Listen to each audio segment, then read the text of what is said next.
In Power City News, a contractor hired by TPC settled in court yesterday, more than 5 years after the 2019 explosion. Yeah, Nalco struck an agreement with two Southeast Texas law firms, and 12 News reporter Cameron Burchett, she is in the studio with more this morning. Cam? Mark, Tia, we know this morning that the settlement amount is confidential and that some victims of TPC will finally be able to close this chapter. Nalco was hired by TPC to solve its popcorn polymer problem, and now victims of TPC will see their long-awaited compensation. Again, the amount that the company settled for is undisclosed. Attorney Mark Sparks with the Ferguson law firm says they have to sit down with each victim to discuss how much they'll receive. He tells us they won't see the money for a few months.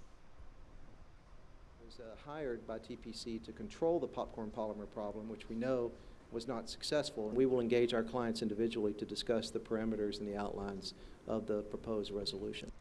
Yesterday's proceedings in Judge Courtney Arkeen's court don't affect what's been happening over in federal court.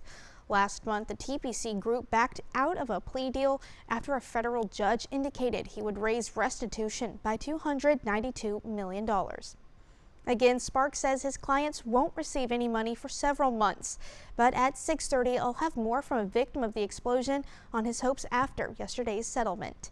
In studio, Cameron Burchett, 12 News.